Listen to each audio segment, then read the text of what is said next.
Alors, il y a une erreur que je constate avec du recul, avec du temps, que j'ai fait à mes débuts et que dès que j'ai compris que c'était une erreur, j'ai arrêté de le faire tout de suite. Cette histoire de faire des économies en achetant des accessoires pas chers. Je vais t'expliquer pourquoi ça n'a pas été du tout une bonne idée. Salut la Flow Family, ça faisait un petit bout de temps que je ne t'avais pas vu. J'espère que tu vas bien et que tu es toujours heureux et content quand tu vois ma tête apparaître sur ton YouTube. J'espère que tu es bien assis. On va passer un petit temps ensemble. Je vais t'expliquer encore une fois deux, trois petites choses par rapport à mon quotidien en tant que vidéaste et photographe, mais pas que. Aujourd'hui, on va parler matériel et plus précisément d'accessoires pas chers. Pourquoi je dis que c'est une erreur de vouloir acheter des accessoires pas chers pour ton boîtier, que ce soit en photo et vidéo? C'est vraiment pas une très bonne idée parce que ça peut avoir des répercussions sur le long terme qui peut être plus défavorable qu'avantageux. Pour toi, on va expliquer ça tout de suite. Disons que là, tu as ton boîtier que tu as toujours voulu avoir, ok? Quel que soit le boîtier, que ce soit en photo et vidéo, c'est bon, tu as fait l'acquisition de ton boîtier. De mon côté, c'est la Blackmagic 6K Pro. C'est la caméra que j'utilise la plupart du temps pour mes gros projets. Avant d'arriver sur cette caméra-là, j'utilisais beaucoup le GH5. Et sur le GH5, j'avais fait certaines erreurs qui m'ont coûté sur le long terme énormément de problèmes. Le GH5 qui est ici, que j'ai toujours et que je ne vendrai jamais. J'ai déjà expliqué pourquoi. Alors, va scroller sur mes anciennes vidéos, tu verras pourquoi je parle de ça, de ce boîtier-là. Quand j'avais ce boîtier-là, je te montre les 3 erreurs que j'ai faites par rapport aux accessoires que j'ai achetés pas cher, les répercussions que ça peut avoir sur le long terme que ça a eu pour moi et que ça peut avoir pour toi si tu refais les mêmes erreurs. Donc, je vais te présenter 3 accessoires à ne surtout pas acheter pas cher, mais vraiment pas. Je sais, tu viens d'acheter ton boîtier, il t'a coûté très cher et tu te dis, bon, pour économiser, tu vas aller taper dans des accessoires pas très chers, comme ça tu rentres dans tes frais. Évite, ne fais pas ça, c'est une erreur vraiment nulle à faire si tu commences. Donc, moi, je te donne les raisons pour lesquelles il ne faut pas le faire. Alors, accessoire numéro 1, ce sont les batteries. Généralement, si tu as besoin de faire fonctionner ton boîtier, il te faut une batterie. Sur la Blackmagic, j'utilise ce type de batterie-là. Ce pack-là, c'est les NPF, voilà, c'est ce pack que j'utilise. Et celle que je ne te recommande pas du tout d'utiliser, c'est cela. Ok, cette batterie, elles tiennent même pas 5 à 10 minutes. C'est une dinguerie comment elles sont nulles. En plus, des fois, elles chauffent et ce que ça peut risquer, c'est chauffer et rester bloqué dans ton boîtier. J'ai eu le même problème avec mon GH5 où j'avais acheté aussi des batteries, on va dire génériques, voilà, de cette marque-là. Pareil, ça ne tient pas. À force de charger, au bout d'un moment, ça perd de la charge, ça ne se recharge plus aussi rapidement et en plus, ça gonfle dans le boîtier. Donc, tu peux risquer de te retrouver, je sais pas moi, tu es là en train de filmer, la batterie, elle chauffe, elle gonfle et tu ne peux plus l'enlever du boîtier. Ça peut abîmer les connectiques de ton boîtier et ruiner ton tournage. Je te conseille de prendre toujours des batteries, je vais dire homologuées, tu vois, les batteries qui sont faites pour ton boîtier, ou de te renseigner par rapport au voltage ou l'ampérage de la batterie native et de prendre exactement dans les batteries génériques ceux qui ont les mêmes caractéristiques. Parce que parfois, dans les batteries, on va dire génériques, par exemple, celui-là, il fait du 3500 mAh et là tu vas te dire bon, pour économiser, celui-là il fait combien? Il fait du 2000, voilà, ça va, ça passe, je vais le prendre quand même, c'est pas trop grave. Non, ton boîtier demande une certaine puissance pour fonctionner à ses plus hauts niveaux, donc donne-lui cette puissance-là. Imagine, tu viens de t'acheter une bête de Ferrari et tu essayes de mettre de l'eau pour économiser l'essence parce que l'essence est à 2 euros. Comme c'est moins cher d'acheter de l'eau, tu mets de l'eau. Non, en fait, tu vas ruiner ton moteur. Je sais que la comparaison est nulle, mais c'est pour que tu puisses voir à quel point réfléchir comme ça peut te causer des dommages plus tard, des dommages irréversibles, quoi. Tu mets 2000 euros dans un boîtier et pour une batterie à 15 balles, tu as carrément ruiné ton boîtier. Ça n'a pas de sens, mais c'est complètement débile, Odell, quand tu as fait ça. Bref. T'as capté, t'as compris le délire. Évite d'acheter des batteries génériques pas chères que tu vois qui coûtent genre jusqu'à 12-20 euros sur Amazon. Tu risques plus d'endommager ton boîtier qu'autre chose. Je peux te proposer, en tout cas pour ceux qui sont sur la chaîne et qui utilisent la 6K Pro, même pour vous, hein, allez investir dans une V-monte. Je vous conseille d'investir dans une V-monte. Vous n'allez pas être déçus. Franchement, depuis que j'ai la V-Montre, ça a réglé tous mes problèmes d'autonomie et de batterie sur tous mes boîtiers. Ensuite, deuxièmement, nous allons parler des cartes SD. Gars, je te déconseille celle-là. Là, on va aller directement. Ça ne sert plus à rien que je fasse du teasing. Voilà, je te déconseille de prendre, c'est un exemple, hein, de prendre cette marque. Non, non, non, non. Si tu vois une carte SD bleue, fuis. Fuis, fuis, fuis.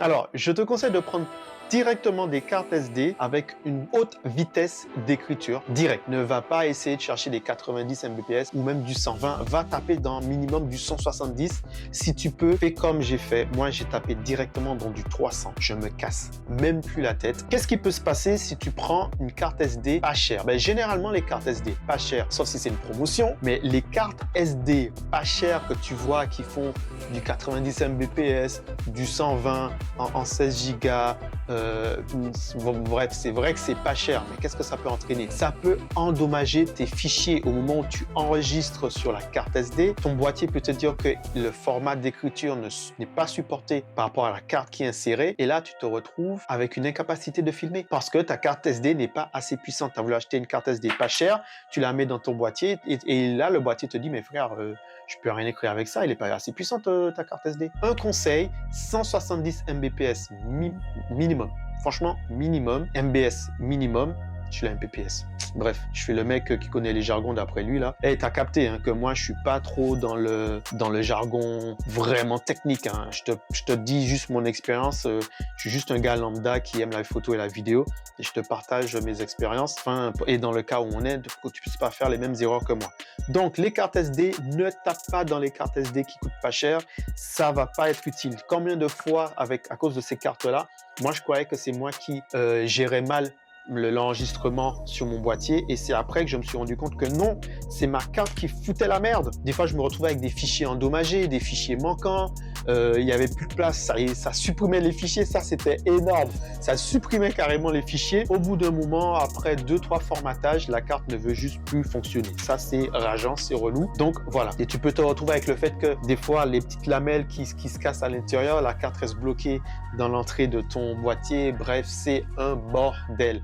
Donc, n'achète pas non plus, juste pour économiser, des cartes SD pas chères. Voilà, ça ne va pas être utile pour toi pour la suite. Dernier accessoire, l'un des derniers accessoires, ce sont les câbles, que ce soit de connexion, d'alimentation ou de son. Câbles d'alimentation, connexion de son, c'est par exemple les câbles HDMI, les câbles de son et les câbles d'alimentation. C'est du style, ce genre de câble-là que tu peux utiliser, les fausses batteries avec le câble. Voilà, ça c'est ça qui te fera compte. Si tu as pris une V-Montre et tu utilises un GH5, tu vois, il y a possibilité d'avoir une fausse batterie que tu vas brancher directement sur ta V-Montre. Ça existe et ça fonctionne très bien. Ça a un certain prix, c'est vrai, mais en tout cas, ça fonctionne.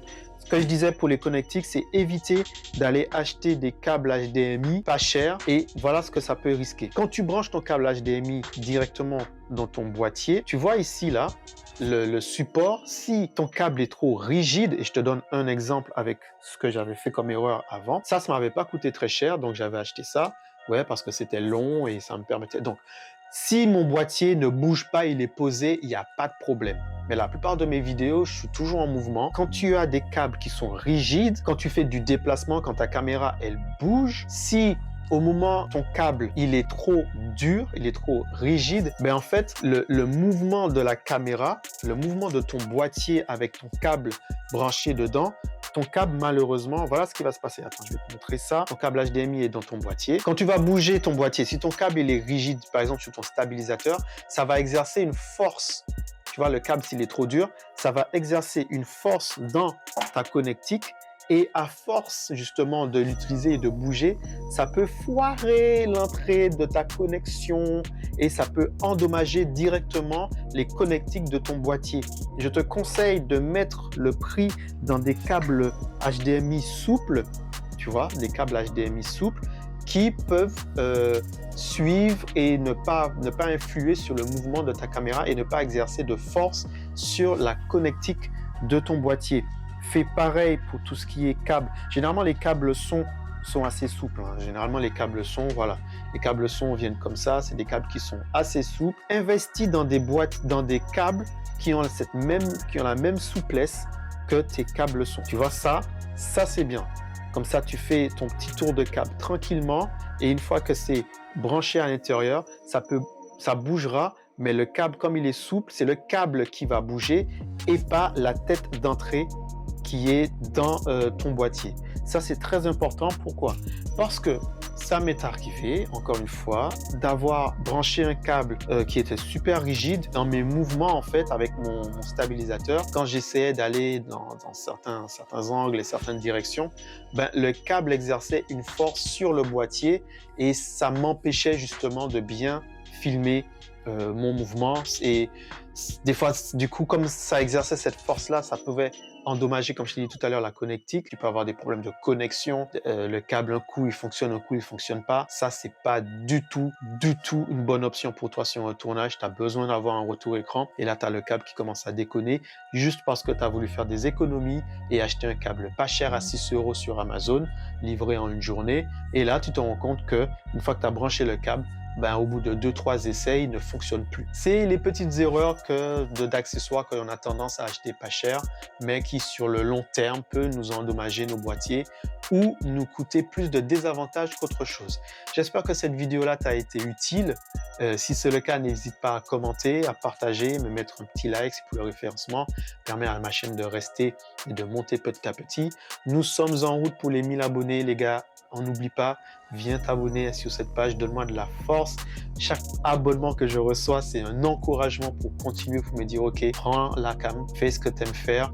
Parce que là, je vous dis, hein, là, je suis à 2 doigts de me dire, la vidéo, elle est nulle, je vais la supprimer parce que je comprends rien, je parle mal, j'explique mal.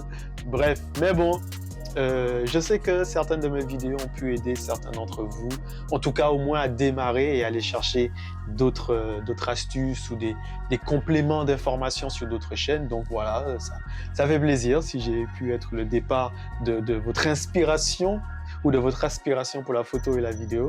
Alors sur ce, je vous donne rendez-vous à la prochaine vidéo et on se tient au courant pour la suite, la Flow Family. N'hésite pas à venir me rejoindre sur Instagram aussi, hein. C'est là où tu auras le plus d'infos. Voilà. Tchuss!